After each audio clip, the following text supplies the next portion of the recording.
But first, this is probably the biggest movie of the week. It's a huge blockbuster. It's the second Thor movie. It's, well, third if you count the Avengers, I suppose. Right. Thor: The Dark World, in which Thor is battling to save Earth and the other 8 realms of Norse mythology from an ancient race led by the vengeful Malekith. Now, one of the only people that can help him is his adoptive brother and arch nemesis, Loki. A lot of the faces from the first movie are back. So Chris Hemsworth and Tom Hiddleston are back as Thor and Loki. Natalie Portman, Stellan Skarsgård, Kat Dennings, the trio of scientists on their tail. Idris Elba is back as Heimdall, the Sentinel of Asgard. One of the new faces is Christopher Eccleston, who's playing Although Malekith. faces is quite, it's quite an odd term, that, isn't it? Yeah, a lot of makeup. Yeah, he's wonderful in it, but it's virtually unrecognisable, and speaks most of his lines in Elvish as well.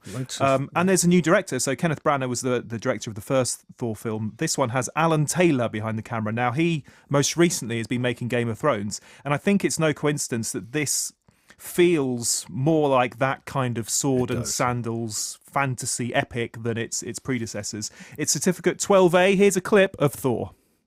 I know you seek vengeance as much as I do. You helped me escape Asgard, and I will grant it to you. Vengeance. And afterward this cell.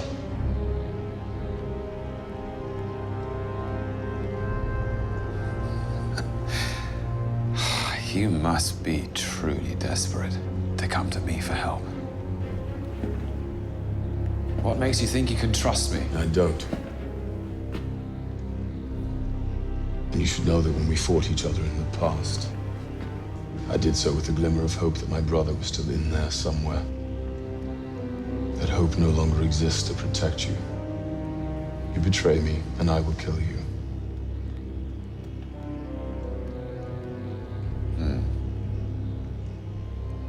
When do we start?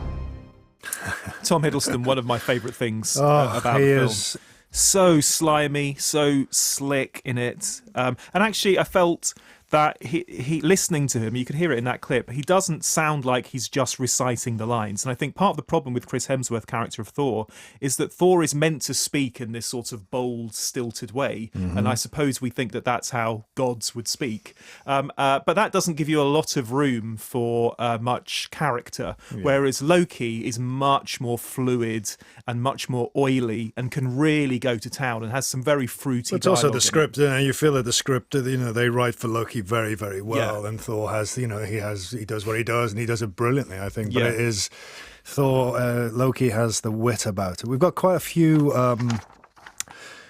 correspondence came out on it. Wednesday, so people will have seen it. People will say, it says, "Dear the Governor and the King, I was lucky enough to catch a midnight showing of Marvel's latest cinematic outing on Tuesday night. Entering with strong expectations of wit, visual flair and cracking humour, it's safe to say that the God of Thunder ticked all the right boxes. Lavish set pieces with some improved visual effects and excellent shots of Asgard. Is it what's it called? The Asgard. land? Asgard, sorry. Alongside witty banter between Hemsworth and Hiddleston as two opposing big-egoed brothers. Not Marvel's best, but a slick, solid entry into the canon, with the 2 post-credit scenes setting the scene for Guardians of the Galaxy next summer. The cinematic universe will still contains consistently Ellis Whitehouse.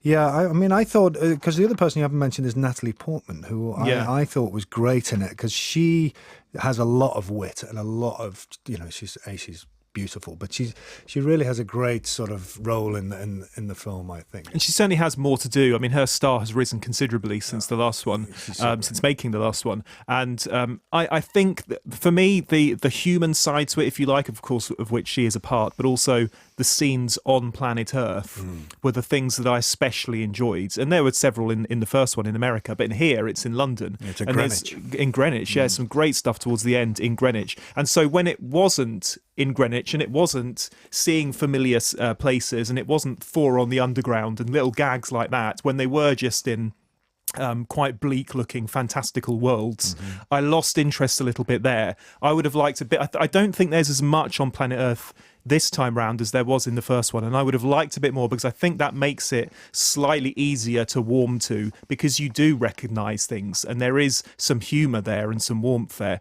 But Natalie Portman is very good, Tom Hiddleston is fantastic, and yeah, this Greenwich set piece, if you haven't seen it yet, just wait for it, because that is breathtaking.